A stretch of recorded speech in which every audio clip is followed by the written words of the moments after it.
Pronto, vamos lá. Hoje, na aula passada, né, que foi o que a gente viu? A gente viu o conceito de posição, velocidade, né, deslocamento, né, referencial, no comecinho mesmo do estudo do movimento, certo? Só relembrar aqui, mas o mais importante que a gente viu na aula passada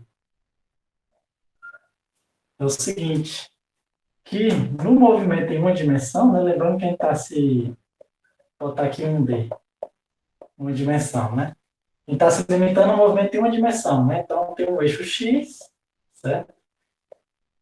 Algum ponto a gente adota o nosso referencial, que é esse ponto, é a origem, certo? E a posição do corpo, né? É a distância até essa origem. Essa distância aqui, né? É a posição do corpo, X, certo? Esse corpo ele pode se movimentar para frente ou para trás, né?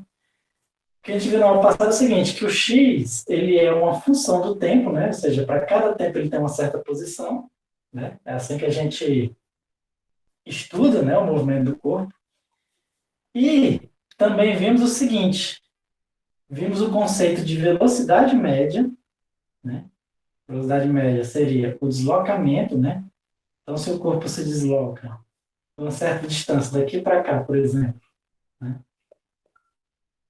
O deslocamento dele seria exatamente essa distância que ele deslocou aqui, né? Dx, tudo bem? Que nada mais é do que a diferença, né, entre a posição final menos a inicial, né? Então, x2 menos x1, a posição final dele aqui, menos a posição inicial, certo? Dividido pelo tempo, certo? Tivemos o conceito de velocidade média e eu falei que o conceito de velocidade média, a gente estuda o movimento como um todo, né? Mas às vezes a gente quer a velocidade naquele instante de tempo, né? Então, a velocidade naquele instante de tempo, como é que a gente calcula? Aí a gente usa a derivada, né? Então, a derivada da posição com relação ao tempo, né? Que é exatamente o limite de quando o tempo tende para zero. Isso aqui é exatamente a equação derivada, né? Então, se você tem a posição, certo? Em função do tempo, para você achar a velocidade, né? Que também é uma função do tempo, né? Para cada tempo tem uma velocidade diferente, você simplesmente deriva a posição que você tem a velocidade. Certo? Então, basicamente foi isso que a gente viu na aula passada, certo? O que a gente vai ver na aula de hoje? A gente vai ver aceleração, certo? E a e algumas relações, né, entre os gráficos da posição, velocidade e aceleração. Tudo bem? Então, vamos lá. Outro conceito importante para a gente entender é o conceito de aceleração. Certo? E da mesma forma que a velocidade, né, existe o que a gente chama de aceleração média e aceleração instantânea. Né? Então, primeiro começar vendo a aceleração média. Qual é a ideia da aceleração? Né? O que é acelerar? Certo? Vamos supor que você está atrasado para o IFCE, né? E o motorista está indo bem devagarzinho. Então, o que você grita para o motorista? Acelera, motorista, está no ônibus, né? Ou seja, você quer que ele vá mais rápido, né? Então, qual é a ideia da aceleração? Aumentar a velocidade, certo? Então, a ideia da aceleração é aumentar a velocidade, né? Essa é a forma que a gente usa no nosso dia a dia, né? Então, sempre quando você quer que alguém vá mais rápido, né, você fala, bora, acelera aí, né? Acelera, resolve logo isso aí. Então, ou seja, no nosso dia a dia, o conceito de acelerar é você aumentar a velocidade, tudo bem? Na física, é bem parecido, só que aí que tá. Tanto aumentar a velocidade quanto diminuir a velocidade, a gente chama de aceleração, certo? Então, a aceleração, não necessariamente, ela só aumenta a velocidade, ela pode diminuir a velocidade também. Então, frear, né, que para a gente seria diminuir a velocidade, a gente considera como sendo uma aceleração também, certo? Dependendo do referencial, frear pode ser uma aceleração negativa, tudo bem? Então, seja, a aceleração, mas em outras palavras, o que é a aceleração? É o mede o quanto a velocidade vai variando. Se a velocidade variar muito, a aceleração é grande. Se a velocidade variar pouco, a aceleração é pequena, certo? Ou seja, a aceleração é como se fosse a velocidade com que a velocidade muda, certo? Então, a velocidade é a velocidade, né? Inclusive, o conceito é bem parecido, né? Assim como a velocidade, né? É a variação da posição com o tempo, a aceleração, né? Agora eu estou medindo a variação da velocidade, então vai ser a variação da velocidade com o tempo, certo? Essa é a aceleração média, tudo bem? Deixa eu calcular a aceleração média. Professor, a questão do frear faz até sentido ser uma aceleração negativa, até porque se a gente parar para pensar, se a gente ficar, a gente corre para frente e você quer ir para trás, né, correr para trás, é o oposto, você consequentemente tem que parar para poder ir para trás. Não consegue fazer isso de uma vez só, precisa parar, então faz sentido essa Exatamente. questão da aceleração negativa. Exatamente. Você tem uma aceleração, você tem uma velocidade positiva, né? Então você tem que frear, né? E realmente você vai ter uma aceleração negativa. Aí você para e aí você vira e começa a andar para o outro lado, certo? A gente vai ver um pouquinho melhor essa história, o que significa uma velocidade negativa e uma aceleração negativa, né? A gente vai ver um pouquinho melhor quando eu estiver mostrando os gráficos, né? Da velocidade e da aceleração, certo? Vamos só ver aqui um exemplozinho de aceleração, certo? Eu vou pesquisar aqui rapidinho na internet. Em quanto tempo um Honda Civic vai de 0 a 100, certo? Tá, Honda Civic 0 a 100. Certo? Pesquisei aqui no Google que ele está dizendo o seguinte, que o Honda Civic 2021, ele vai de 0 a 100, certo? De 0 a 100 km por hora, né? 100 km por hora. Ele diz que ele faz isso aí em 8,6 segundos.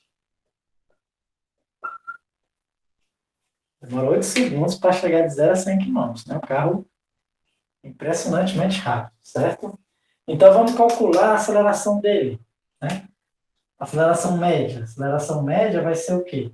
A velocidade final, certo? Que seria os 100 km por hora, menos a velocidade inicial, que é zero, dividido pelo tempo, né? Que é 8,6. Aqui só tem um detalhe. Qual o detalhe? Quando eu fizer esse cálculo, né? Como é que vai ficar minhas unidades? Ó? Vai ficar a unidade de velocidade dividido pela unidade de tempo. Então, vai ficar quilômetros por hora por segundo. Só que essa é uma unidade que a gente não costuma usar muito para aceleração, né? Então, qual a unidade que a gente costuma usar mais para aceleração? É a metros por segundo ao quadrado, certo?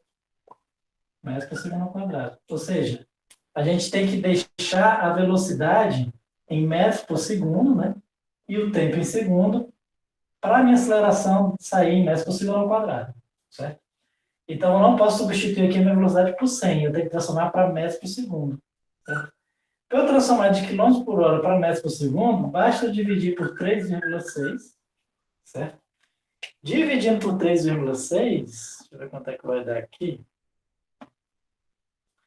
100 dividido por 3,6, 27,78, aproximadamente. 27,78 metros por segundo, certo? Tá só assim para não confundir. Ou seja, então, em vez de eu colocar aqui sendo 100 quilômetros por hora, né? Eu vou botar em metros por segundo, que dá o 27,78. Na verdade, é 27,777, né? Aproximei para 78, certo? E aí, fazendo essa divisão, né? Deixa eu ver quanto é que vai dar. 27,78 dividido por 8,6. Dá 3,23. 3,23 metros por segundo quadrado. Então, essa seria a aceleração de um Honda Civic, certo? Nos primeiros 100 quilômetros. Tudo bem? Por incrível que pareça, um Honda Civic acelerando, ele seria mais lento do que esse pincel caindo, certo? A gente vai ver na próxima aula que esse pincel caindo, ele tem uma aceleração de 9,8 aproximadamente metros por segundo ao quadrado. Ou seja, por incrível que pareça, esse pincel caindo aqui, né, na verdade não só o pincel, né, qualquer objeto caindo, ele é mais rápido que o Honda Civic, certo? Não, professor, porque eu estava escrevendo, aí eu vi que o senhor já tinha convertido, aí eu sem querer mandei a mensagem agora. Não, mas não tem problema não. Aí, ou seja, então o que a gente observa aqui, né, um carro que a gente considera rápido, né, no nosso dia a dia, um Honda Civic, é um carro já, vamos supor, vamos dizer, semi-esportivo, né? Ele, ele é bem mais lento do que a aceleração da gravidade, né? Isso é uma coisa que eu acho impressionante, né? Você vê como a gravidade é rápida. Se eu colocasse um Honda Civic para andar 100 metros e eu colocasse esse pincel para cair 100 metros, por incrível que pareça, o pincel ia cair primeiro 100 metros do que o Honda Civic ia andar os 100 metros. Né? Na realidade, são poucos os carros que conseguem ultrapassar a aceleração da gravidade, né? Aí são só os carros de meio milhão, 1 milhão, acho que hoje deve ser mais bem de R$ 1 milhão, né? Tipo um Bugatti, né? Os carros da Bugatti geram, os dos últimos anos já conseguem superar a aceleração da gravidade, né? Se eu não me engano, A Bugatti Venom, esportiva, ela consegue sim, ultrapassar. E a nova versão dela, que é junto com a Lamborghini, que a aceleração dela é um pouquinho maior, se não me engano, é 2,1 segundos, uma coisa assim. 12, 12 Dois, acho que em seria 2 segundos, é, né? mais ou menos isso. Vamos calcular quanto é que seria a aceleração. 2 segundos? 2,1, deixa eu só olhar aqui, vou até conferir. Mas pode deixar 2,1, não tem problema não. Vamos ver se fosse 2,1. Caramba, 2,1 segundos. Vamos ver quanto é que daria isso aqui. Daria, se fosse a Bugatti, né? Então vamos ver aqui. 27,7 dividido por 2,1 vai dar mais ou menos 2,4, professor. 2,4. 2,4, né? É. Bem assim, é impressionante, né? Vamos ver aqui. Deixa eu ver, 2,4, 27,78 dividido por 2,4. Impressionantes 11,57 metros por segundo ao quadrado. Ou seja, você está num carro desse, né? O cara que acelera com tudo, você é como se você estivesse caindo, né? A velocidade é tão grande para frente que é como se você estivesse caindo. Lógico que isso aqui é só até chegar a 100 km por hora. Depois que chega a 100, a aceleração ela diminui um pouco, né? Esses carros esportivos não diminuem tanto, né? Porque eles são projetados para correr, né? Então, um dos principais fatores que diminui a aceleração é por causa da resistência do ar, certo? Então, como esses carros são projetados quase deitados no chão, né? Então, a resistência não afeta tanto quanto os carros normais que a gente usa, né? Os carros populares. Mas mesmo assim afeta, né? Um carro não consegue manter essa aceleração para sempre, né? Seria impossível, né? Será que dá para calcular? Porque tava vendo na internet, a variação de 0 a 100 é 2,4, mas já a variação de acho que é de 100 a 400, se não me engano, já é Ah, 28,6. vamos calcular, né? Deixa eu botar aqui. Vamos ver quanto é a aceleração média de 100 a 400, né? Vamos ver. Então, de 100 a 400, fiquei curioso também, né? 100 km por hora até 400. Não, professor, minto, é de 0 a 400, tá bom? De 0 a 400, É, né? Não coloca também não. Bom que a gente tem uma ideia, né? Então, de 0 a 400, aí você disse que é quanto tempo? 28, 28,6. 28,6 segundos. Vamos ver quanto é que é a aceleração média. Que vai ser um negócio ainda grande, né? Os 100 km por hora, eu também posso dividir por 3,6, né? E por ter a velocidade, só que aqui tá, só para facilitar a minha vida, o que eu vou fazer? Se 100 era 27,78, então 400 vai ser 4 vezes 27,78, certo? Fiz isso só para facilitar aqui. E aí, dividido pelo tempo, que é 28,6, né? Então, daqui a gente vê que a aceleração já vai diminuir bastante, né? Já vai diminuir mais para 4. Vamos ver aqui, ó, na calculadora. Se eu pegar aqui 4 vezes 27,78 dividido por 28,6. Diminui para 3,89, mais ou menos, né?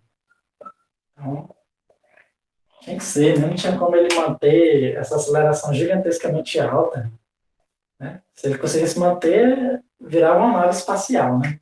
Mas com o tempo ele vai diminuindo a aceleração, certo? E diminuiu bem mais do que a metade, né? Tem que ser. E talvez, dependendo, provavelmente 400 km por hora já está próximo da velocidade máxima dele, né? Então, quando ele atinge a velocidade máxima dele, aí a aceleração fica zero, né? Ele não consegue ir além Isso, da a velocidade máxima dele é mais ou menos isso. Ele ultrapassa os 400, mas não ultrapassa muito. muito, né? Exatamente. Então, ou seja, a partir daí para frente, a aceleração é praticamente zero, porque ele não consegue ir muito para frente, né? Mas, mesmo assim, né? É um carro impressionante, né? Não é à toa que ele custa, sei lá, 1 milhão, né? Com certeza vai custar mais de 1 milhão de reais, né? Certo? Então, aqui só para a gente ter uma ideia, né? Como é que a gente calcula a aceleração média, certo? Só que assim como a velocidade, né? Tem a aceleração média e tem também a aceleração instantânea, né? A aceleração instantânea, ela segue a mesma ideia da velocidade instantânea, né? Que o que que é? É 3,2 milhões de euros. Então, seja, multiplica aí por 8, né? Então, deve dar uns 25 milhões de reais. Caramba. Qualquer um consegue comprar, não, né? Mesmo no Brasil, são pouquíssimos, né? Então, vamos lá. A aceleração instantânea, o que que seria, né? A ideia é aquela mesma da velocidade média, né? Que é o quê?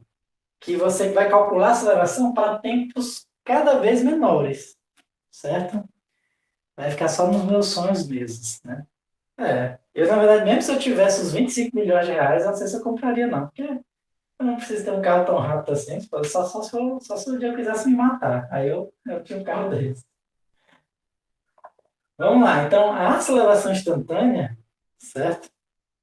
O que acontece? Então, a ideia é a mesma, você calcular a aceleração média, só que como você quer calcular naquele instante, então, só que aquele instante, né, você tem que fazer um intervalo cada vez menor. Matematicamente, como é que a gente faz isso? A gente passa o limite de quando esse intervalo tende para zero, certo? E aí, esse limite de quando o intervalo tende para zero, né, isso aqui é exatamente o quê? A derivada, né? Então, a aceleração, ela fica derivada da velocidade, certo? Então, é bem parecido com o que a gente viu, né, com da velocidade em relação à posição, né? Essas são as três grandezas que a gente precisa descrever o movimento de um corpo, né? Tem que se descrever a posição, a velocidade e a aceleração. Mas se a gente falar, vou descrever o movimento de alguma coisa, você tem que saber essas três funções horárias aqui, né? A posição, a velocidade, quando eu falo velocidade, eu me refiro a uma velocidade instantânea, certo? E a aceleração, quando a gente fala aceleração, me refiro à aceleração instantânea, né? A função do tempo, né? Em cada instante eu tenho uma aceleração, certo? Então, assim, sei lá, quando os caras vão calcular a trajetória de uma sonda que vão mandar para Marte, então eles têm que saber lá a função da posição, né? A função posição dessa trajetória, tanto a velocidade quanto a aceleração dessa sonda até chegar em Marte. Inclusive, eles têm que saber de Marte também, né? Porque eles sabem de Marte, que ele vem andando aqui para um lado e a sonda vem para o outro e eles têm que se encontrar, né? Certo? Então, descrever o movimento de um corpo é você saber essas três funções, certo? Lógico que você sabendo uma delas, você sabe as outras duas. Por quê? Porque você tendo a posição, você consegue achar a velocidade derivando, né? você tendo a velocidade, você consegue achar a aceleração derivando também, certo? E, né, como a gente viu lá no cálculo 1, certo? A operação inversa da derivada, o que é? É a integração, certo? Então, se eu tiver a aceleração, por exemplo, se eu integrar, eu obtenho a velocidade, né? E se eu tiver a velocidade, se eu integrar, eu obtenho a posição, certo? Então, escrever o movimento significa dizer ter exatamente essas três funções aí, certo? Na aula passada, né? Quer dizer, só lembrando uma coisa, né?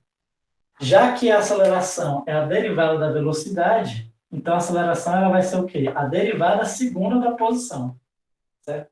Então, ou seja, a aceleração, eu posso dizer o seguinte, que ela é a derivada da derivada, né? Ela é a derivada da posição, né? Porque a velocidade é a derivada da posição. Então, ela é a derivada segunda da posição, certo? Uma forma da gente ver a aceleração também, certo? E aí, né? Você tem na equação da posição, você consegue achar a velocidade e a aceleração simplesmente derivando, né? A gente fez isso algumas vezes na aula passada, né? Deixa eu pegar aqui, por exemplo, ó, o movimento de um paraquedista, certo? Eu tenho aqui vou pescar aqui pelo livro. O movimento de um paraquedista, ele, ele é mais ou menos esse aqui, ó. Ele é esse aqui. A posição vai ser, vou botar aqui uns números, menos 30 ln do cosseno hiperbólico, e de um número também, certo? 5t, vamos botar assim. Então, essa aqui, por exemplo, ó, a função horária de um paraquedista pode ser descrita por essa equação, certo? Depois a gente vai entender por quê, né? Porque tem a questão tanto da força-peso que está empurrando ele para baixo, quanto a força de resistência do ar, que aí gera uma força de resistência, e aí você resolve a segunda lei de Newton, né, que é o que a gente vai ver lá na frente, certo? E aí você acaba chegando que essa aqui, por exemplo, é a equação que descreve o movimento de um paraquedista, certo?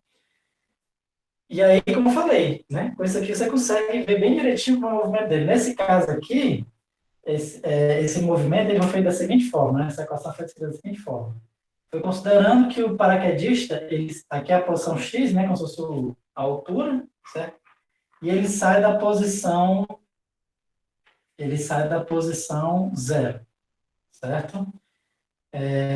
E aí, o que a gente vê é que o paraquedista ele vai fazendo se você sempre for ver em função do tempo, né? Vamos botar aqui, em função do tempo, a gente vai ver que ele escreve um negócio assim, né? Vamos lembrar aqui assim. Pronto, certo? E aí você fala assim, professor, mas eu quero saber a velocidade. Como é que é a velocidade? Aí você pode saber a velocidade simplesmente derivando, né? Se você quiser saber a velocidade, ó, o v de t é a derivada da posição com relação ao tempo. Derivar isso aqui, né? Isso aqui já é uma função bem mais complicada, né? Não vou colocar funções complicadas assim para vocês, certo? Mas só para a gente, mas eu queria só aplicar um caso real, né? E um caso real é mais ou menos isso aqui, o movimento de paraquedista é mais ou menos essa equação aí, certo? Então, derivando isso aqui, ó, esse menos 30 é uma constante, só faço repetir, né? E aqui é uma função dentro de uma função, né? Eu tenho que usar a regra da cadeia. Primeiro eu derivo o de fora, derivada de Ln vai ser exatamente 1 sobre o que está dentro, né? Então dá o cosseno hiperbólico de 5t, certo? Capaz até de vocês nem conhecerem essa função, né? Cosseno hiperbólico, mas ela é parecida com cosseno, né? Só que não é uma função que oscila, certo? E que vezes a derivada do de dentro, a derivada do cosseno hiperbólico é o seno hiperbólico, né? A derivada Parece muito com seno e cosseno normal, certo? Então, ó, a velocidade com o tempo, ela vai ser assim, ó, menos 150, seno dividido pelo cosseno, que é tangente hiperbólico de 5t. E se a gente for ver essa equação aqui, o gráfico dela, seria um negócio assim. Ela também, a gente considera também que ele partiu do zero, e a gente considera a velocidade negativa no sentido que ele está caindo, né? Então, o que acontece? Eu coloquei meu eixo como sendo positivo, apontando para cima, certo? Se o corpo está caindo, então a velocidade fica negativa, por isso que tem esse menos aqui. Se eu for ver a equação da velocidade, ela é assim, ó. Ela vai tender um valor constante aqui, certo? Ela vai tender um valor constante. E esse é um movimento, né, que a gente chama de movimento sobre a resistência do ar, certo? Que sempre quando o corpo está se movimentando na resistência do ar, a velocidade dele nunca aumenta para sempre. Ela vai aumentar até um valor que ela fica constante. Por quê? Porque de acordo com que você vai acelerando, né, o ar vai cada vez mais te empurrando para trás, chega um momento que você não consegue acelerar mais. E essa velocidade fica constante, né? É a mesma história do carro, né? Por que o carro tem uma velocidade limite? Porque exatamente por causa da resistência do ar. É o que segura o carro de acelerar mais para frente, certo? E aí, né? Isso aqui é a mesma coisa do paraquedista, né? Então, o paraquedista, quando cai, por que ele não morre? Né? Porque o paraquedas, a estrutura do paraquedas não deixa que a velocidade aumente até o infinito, né? Ela aumenta até um valor. E aí você calcula a estrutura do paraquedas, a distância que ele cai, né? O tempo que ele percorre, para que esse valor da velocidade limite, né? A velocidade terminal que a gente chama, seja o suficiente para ele cair em segurança no chão, né? Só para você ter ideia, tem um amigo meu que ele serviu o exército, né? E no paraquedas que ele usou, ele disse que ele, quando caiu no chão, era como, tipo assim, lógico que ele não morreu, mas ainda foi um impacto razoavelmente grande, né? Ele disse que foi como se tivesse pulado do primeiro andar para o chão, né? Até porque os paraquedas do exército não paraquedas para diversão, né? É um paraquedas que eles fazem você descer o mais rápido possível, né? Porque o soldado que está voando, ele é um alvo fácil, né? Então, o soldado ele tem que descer o mais rápido possível que não mate ele, né? Então, ou seja, então é um paraquedas calculado para você descer o mais rápido possível sem matar ele. Só que mesmo assim ele ainda chega com um certo impacto no chão, né? Então ele disse que é como se tivesse pulado do primeiro andar para o chão. Foi um impacto que, se você cair e tentar ficar em pé, você não fica, né? Então, você pode até machucar seus pés. Você tem que pular, você tem que botar os seus pés no chão e sair rolando, né? Quer dizer. Lógico que já os paraquedas que o pessoal usa para diversão e tal, esses são um pouco diferentes. Nesses paraquedas você consegue até controlar, né? Quer dizer, que a pessoa vai controlando aqui, ela vai apertando os lados, né? E aí você vai mudando a área de contato com o ar, e aí você consegue ir controlando, né? Na medida do possível, vai caindo mais devagar ou mais rápido, né? Na verdade, eu já vi esses paraquedistas, eles conseguem praticamente chegar no chão sem sentir impacto nenhum, né? Ele chega no chão, quando chega no chão, ele sai andando, certo? Ou seja, não tem impacto nenhum aqui na vertical, certo? Isso porque ele já é projetado de outro jeito, ele é projetado para que o impacto seja mínimo, né? Para maximizar a diversão, né? Dele ficar voando ali. É diferente dos paraquedas do dos paraquedas do exército. Tudo bem? Então, assim, então beleza. Então, se você tem a função posição, você consegue achar a função velocidade e você consegue achar a função aceleração também, né? A gente aplicar o que a gente aprendeu na aula de hoje, a gente vai achar que é aceleração, né? O que é a aceleração? Então, a aceleração agora a gente pode calcular como sendo a derivada da velocidade. Certo? Derivada disso aqui, né? Então, vamos calcular. A derivada tangente hiperbólica, nem eu lembro, certo? Então, eu vou fazer o seguinte. Vai ficar menos 150. Essa tangente hiperbólica eu posso escrever como sendo seno hiperbólico de 5t dividido pelo cosseno hiperbólico de 5t. Aí esses aqui é fácil derivar. Aqui eu vou só fazer como exemplo, né? Esse exemplo até que foi complicado demais. A derivada vai dar uma coisa gigantesca aqui, mas o importante é que a gente entenda isso, que a aceleração é a derivada da velocidade, certo? Derivando isso aqui, o que daria? Ó? Daria exatamente. Aqui vai ficar o cosseno hiperbólico ao quadrado de 5t. Aqui aparece um 5, né? Então vai ficar 500, 750. E aqui vai ficar derivado de cima, que é cosseno hiperbólico de 5t ao quadrado, menos derivado de baixo, que é seno hiperbólico ao quadrado de 5t. Certo? Só usando aí algumas relaçõezinhas, né, do cosseno e seno hiperbólico, na realidade, ó, é exatamente a secante hiperbólica ao quadrado. É a mesma coisa da função normal, né? Não sabia que era a mesma coisa, não é a mesma coisa. Então, eu consigo calcular quanto é a aceleração também. Certo? A aceleração de um paraquedista. Tudo bem? Posso calcular quanto é a aceleração do paraquedista. Basta sair derivando. Certo? Deixa eu só apagar aqui. E aí, essa relação que existe, né, entre velocidade, posição e aceleração, né, a gente... Isso gera várias propriedades geométricas no gráfico. Né? Por exemplo, se eu pegar o gráfico aqui de x contra t, certo? De x contra t, o que eu posso dizer? Né? Vamos pegar aqui um gráfico, vamos supor que ele seja assim, ó. Certo? O que eu posso dizer? Que a velocidade, ela é a derivada. Então, se a velocidade ela é a derivada, significa dizer o seguinte, que ela é a inclinação da reta tangente. Isso tem vários, ou seja, você imagina que uma reta que está tangente a essa curva, né? Então, bem que assim, ela é assim, né? De acordo com que ela vai subir nesse morrinho, ó, ela vai inclinando.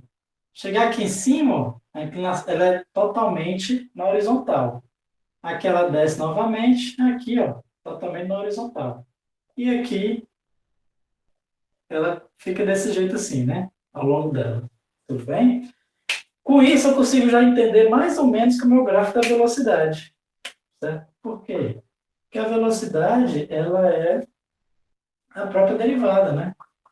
Existe uma relação entre a derivada e a função. Né? Então, por exemplo, ó, primeira coisa, nesses pontos aqui onde a reta é horizontal, certo? A minha velocidade vai ser zero. Eu sei que meus gráficos vão passar por zero. Nesse pontos aqui, ó. Certo? Né? Por quê? Porque a velocidade na derivada, a derivada é a inclinação da reta tangente. Quando a reta é horizontal, a inclinação é zero. Certo? Ou seja, então meu grau de velocidade vai ser zero nesses pontos. Outra coisa também, quando a minha função é crescente, a velocidade ela é positiva. Certo? Então, ou seja, minha velocidade ela fica positiva, certo? Então, ela seria um negócio assim, ó. Um negócio assim, certo? Vamos supor, vou botar o positivo aqui, né? Até ela zerar aqui, certo? O que vai acontecer? Ela zera aqui, né? Ou seja, nesse ponto ela corta o eixo, né? O que aconteceu agora? Minha função fica decrescente. O que significa agora? Minha velocidade ficou negativa, certo? Até zerar novamente nesse ponto, né? Nesse instante de tempo, né? É como se essa aqui for a minha posição, a minha velocidade vai ser mais ou menos aqui, ó. Certo? Então, ou seja, nessa região aqui, né, para esses intervalos de tempo aqui, aqui pode ser um tempo qualquer, né? Pode ser até, vamos supor, que aqui fosse o instante 2 segundos e aqui era o instante 8 segundos, por exemplo. Então, nesse movimento, o que acontece? Entre o instante 0 segundo e o 2 segundo, o meu corpo está andando no sentido positivo do eixo X. certo? Então, ele está andando, vamos supor que o x positivo é para lá. Ele está andando no sentido positivo. Quando dá 0 segundo, ele para, certo? Ele chega bem que assim, ó, ele para e vai inverter o movimento dele. Ele vai começar a andar para trás. Certo? Ele está aí naquela direção, ele para e começa a andar para trás. Foi o que aconteceu com a velocidade, aquilo que a gente conversou, né? A velocidade teve que parar. Então, a velocidade vinha positiva, ele parou e começou a andar para trás. A velocidade fica negativa, certo? Então, nesse instante, ele para, a velocidade fica negativa, certo? E aí, aqui é onde a gente tem a ideia do que significa velocidade positiva e velocidade negativa, né? Velocidade positiva significa dizer que o corpo está andando no sentido positivo que você adotou. Velocidade negativa significa dizer que ele está adotando no sentido contrário, né? Então, vamos supor que você adotou o seu eixo X assim. Foi o exemplo que eu dei. Então, se o corpo está andando nessa direção, velocidade positiva. Se está andando nessa direção contrária, significa dizer que ele tem uma velocidade negativa, certo? E lógico, né? Então, o sinal da velocidade depende do seu referencial. Então, ou seja, se eu estou aqui nesse sentido, se eu adotei o referencial assim, minha velocidade é positiva.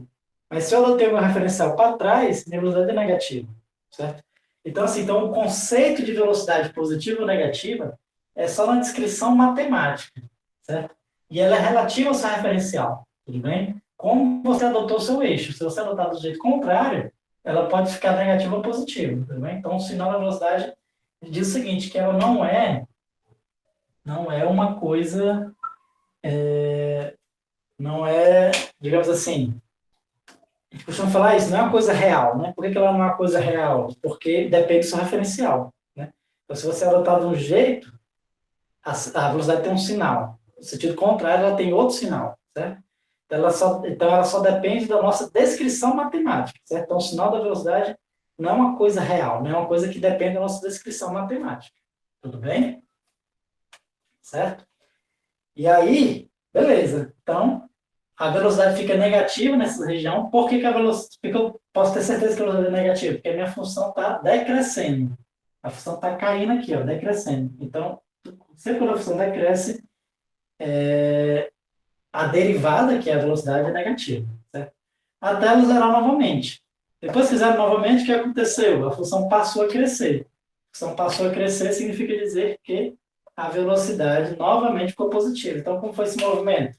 O cara foi aqui no sentido positivo, parou, voltou, depois ele parou de novo e continuou indo para frente. Certo? Então, esse aqui foi o movimento do corpo. Né? E a aceleração? Né? A aceleração, a gente pode estudar de um jeito semelhante. Né? Vou pegar aqui o gráfico da velocidade, porque lembrando, né? A aceleração, ela é a derivada da velocidade. Então, minha velocidade que era assim, ó, vamos ver como é que vai dar a minha aceleração, né? Aquela mesma ideia que eu falei, que a velocidade é a derivada da posição, a aceleração é a derivada da velocidade, ou seja, a aceleração vai ser a inclinação da reta tangente aqui, certo? Então, observe que a minha reta tangente, ela está assim, bem aqui assim ela fica na horizontal, e aqui ela fica assim, certo? E continua, né? Então, se eu for ver aqui, quando ela fica horizontal, né, é quando a derivada é zero. Então, nesse ponto, a minha aceleração zero. Certo? Então, como é que é? É mais ou menos a aceleração. Ó. Nessa região, a aceleração é negativa. Certo? Então, vamos entender aqui. Ó, como é que é mais ou menos o gráfico. Nessa região, a aceleração é negativa. Como é que eu sei disso? Porque a velocidade está decrescendo. Velocidade decrescendo, aceleração negativa. Certo? Aqui nesse ponto ela zera, depois ela fica positiva, certo? Então é um gráfico assim, ó, a minha aceleração. Certo? E aqui, como eu falei, é quando a gente entende o que significa aceleração positiva e negativa. Então vamos lá, vamos ver o que é o movimento. O movimento foi assim, o corpo foi, voltou e foi. Né? Então como é que é? Ó? Ele foi, né? Quando deu 2 segundos, ele voltou, certo? Nesse intervalo de tempo, a minha aceleração é negativa, né? Vamos dar aqui um nome aos bois, né? Vamos dizer que esse instante aqui é o 6 segundos. Esse instante aqui, esse aqui é o 2, esse aqui é o 8.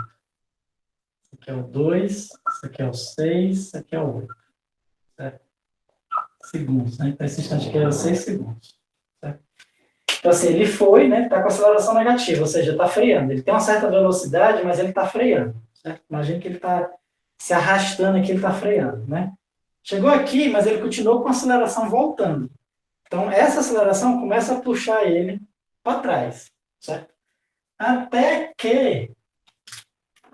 que chega um ponto, né, nesse ponto aqui, a aceleração zera, certo? A aceleração ela está puxando ele para trás, mas ela está diminuindo, né? Está diminuindo em módulo, né? Então, ele vai voltar, quando chega aqui a aceleração zera, e ele começa a ter uma aceleração puxando ele para frente, positiva. E aí ele novamente vai para frente, certo? Tudo bem? Professor, você pode repetir? Eu não entendi, não. Vou dizer mais ou menos como é o movimento do corpo aqui, certo? No eixo X. Né? O que esses gráficos estão mostrando para a gente? Esse gráfico está mostrando para a gente o seguinte. Ó. Vou dizer aqui o eixo X, certo? Aqui é o zero, né? Então, vou dizer como é que o corpo se movimentou. Vou desenhar aqui só como sendo uma bolinha. Né? O que esse meu gráfico está dizendo? Esse meu gráfico está dizendo o seguinte, ó, que o corpo ele começou numa certa posição inicial aqui e andou um pouco para frente. Então, o corpo está aqui na posição inicial e andou um pouco para frente. Certo? Só que, de acordo com que ele foi andando para frente, foi o que foi acontecendo com a velocidade dele. A velocidade dele foi diminuindo até zerar. Certo? Quando ela zerou, ele voltou um pouco. Né? Daqui, ó, ele voltou um pouco. Certo? Que é o que exatamente essa volta aqui. Né? Nessa região, a velocidade ficou negativa. Né? Enquanto ele estava indo, a velocidade era positiva. Quando ele voltou, a velocidade negativa. Certo?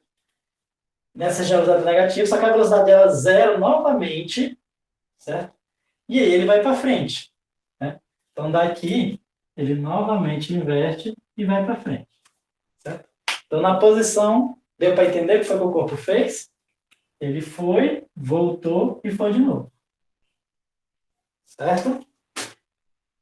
Professor, agora eu entendi. É porque você falou para frente, para trás, para frente, aí eu... Ele não parou. Mas, enfim, entendi. Obrigada. Aí, em termos de velocidade, como foi? Nessa região, velocidade positiva. Aí ele parou. Nessa região, velocidade negativa. Aí ele parou, velocidade positiva de novo. E vamos ver como foi que foi a aceleração. Né? Lembrando que esse instante que aconteceu isso aqui, ó, foi no instante 2 segundos. Né? E esse instante que aconteceu isso aqui foi no instante 8 segundos. Certo? Como é que fica a aceleração? A aceleração é o seguinte, já vou pensar a aceleração. Do instante inicial até o instante 6 segundos, o instante 6 segundos, ele está em algum momento por aqui, né? Em algum lugar por aqui é o instante, quando o corpo está aqui, né? É o instante de 6 segundos, certo? Quando ele está em algum lugar por aqui. Então, ou seja, o que acontece é o seguinte, esse corpo estava se movimentando com a velocidade positiva para cá, mas tinha alguma coisa puxando ele para trás, com aceleração para trás. Então, ele para, certo? Ele para, né? Começa a voltar. De acordo com que ele está voltando, quando ele está voltando, em algum momento, né, a força que estava puxando ele para trás, né, a aceleração que ele tinha para trás, ela zera e ela começa a puxar ele para frente. Certo? Começa a puxar ele para frente. E aí, por isso que ele novamente para de novo e vai para frente. Tudo bem? O que eu quero mostrar para vocês aqui é o seguinte. Que corpo é esse movimentando? Eu não sei. Não sei que corpo é esse. Certo? O que eu quero dizer é o seguinte, que só pelo gráfico e pela relação que existe entre velocidade, posição e aceleração, né, a gente já consegue descrever, fazer várias considerações sobre o movimento dos corpos. Né? Então, eu só sabendo o gráfico da posição, eu já sei que nesses pontos a minha velocidade zera, né? Ou seja, o ponto onde há um retorno do movimento, né? Que a gente conversou. Para ele retornar, ele tem que parar e voltar. Né? Outras considerações, eu sei dizer onde é que a velocidade é positiva, onde é que é negativa, né? Então, nessas regiões, velocidade positiva, aqui é negativa, aqui é positiva. Eu consigo fazer a mesma coisa para a aceleração, né? Já vi que a aceleração ela é mais ou menos assim, anterior a esse instante, ela é negativa, posterior a esse instante, ela é positiva. Só por causa dessas relações de derivada entre os gráficos. Tudo bem? Deu para entender isso aí? Deu sim, professor? Pronto, vamos fazer o seguinte, já que já está mais ou menos com uma hora, está com 50 minutos de aula, mais ou menos, né? Vamos fazer o seguinte, a gente fica por aqui, certo? Aí amanhã a gente vai aplicar esses conteúdos que a gente viu ao caso mais simples que existe, né? Que lá no ensino médio a gente chamava do quê? Do movimento uniforme e do movimento uniformemente variado, né? Então a gente vai estudar o movimento uniforme e uniformemente variado de novo aqui, só que agora a gente já sabe, né? Que a gente pode derivar e tal para achar um ou outro, certo? Então, por hoje a gente fica por aqui, certo? Tranquilo. Obrigada, professor. Boa tarde. Boa tarde, até amanhã, Gisele.